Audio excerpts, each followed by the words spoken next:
And so today we see the Democrat elite say with great concern in their voice that if the American people elect Donald Trump again, they warn us he will destroy our democracy. They say he will be the dictator in chief, that if he's elected, it will be the last election this country sees. It's laughable. It is so crazy, it's laughable. They're justifying their actions by telling themselves that they need to destroy our democracy in order to save it. It's lunacy, and it's the mindset and mentality of dictators. They're waging a multi-front battle, and they will stop at nothing until they're successful. We've seen how Colorado, Maine, 32 states have taken some action or another themselves in an unprecedented way to try to remove the leading Republican candidate for president, Donald J. Trump, from the presidential ballot. In defiance of the Constitution, these people are single-handedly deciding that somehow they alone have the authority to take away our rights as citizens to decide who we want to be our president. We see in Congress, progressive Congressman Ro Khanna from California, someone who I've known for years, he is so desperate to take Trump off the ballot that he's demanding that the chairman of the Federal Reserve, a position that's supposed to be nonpartisan and apolitical, take action and intervene to stop the former president from getting reelected. On December 27th of last year, Representative Khanna said in a post on X that Federal Reserve Chair Jerome Powell, quote, said, cut interest rate now, given most of inflation was caused by supply shock.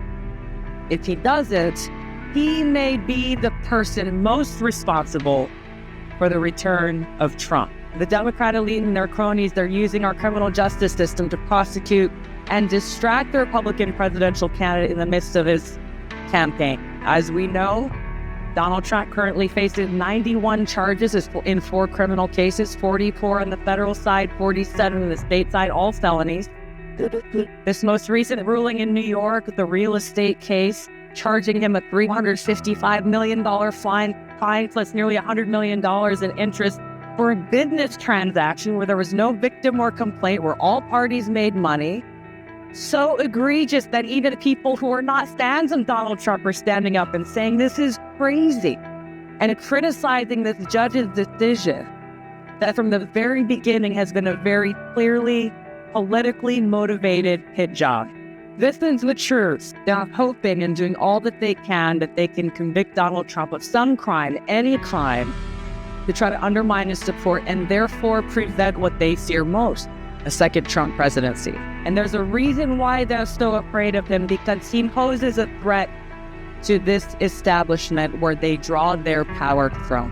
When we take a step back and look beyond the personalities, look beyond Donald Trump and Joe Biden, what we're facing is a threat of far greater magnitude. A very dangerous precedent is being set. Our democratic republic is being destroyed by the permanent Washington elite. And there are people in both political parties who truly believe they and not the American people have the right to decide who should be our president.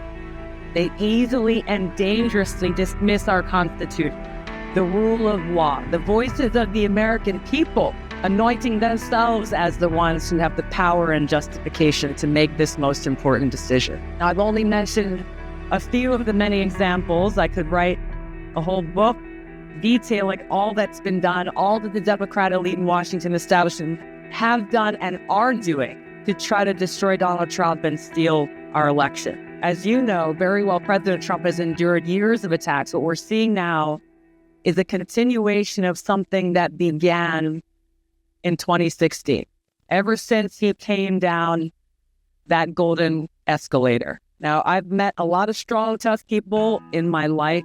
I can't think of a single one who could not only withstand all that they are throwing at Donald Trump without crumbling, but someone who would actually choose to keep fighting against the entire Washington establishment. Now, I've known Joe Biden for a long time. I used to consider him a friend. Do you think he could handle this pressure? I don't think so. I think even a fraction of this pressure and stress and attacks that Trump has endured would cause him to crumble. Now, if you listen to what Nikki Haley has been saying, she claims that President Trump only cares about himself and that he's doing all that he's doing only for himself. If that were the case, wouldn't he just walk away from all this? walk away from the headaches and the attacks and the stress that he's enduring right now. So why doesn't he? I've had the chance to meet with him and speak with him at length, and I've seen firsthand his heartfelt interactions with friends of mine, veterans, and I've seen how he has touched their hearts and moved them to tears as he expressed his appreciation for their service and their sacrifice. No cameras, no crowd, just that heartfelt conveyance of appreciation. I've gotten a sense for what motivates him. And it's got nothing to do with what the Washington establishment is accusing him of. This is a man who's a fighter. His strength and resilience, can only come from one place.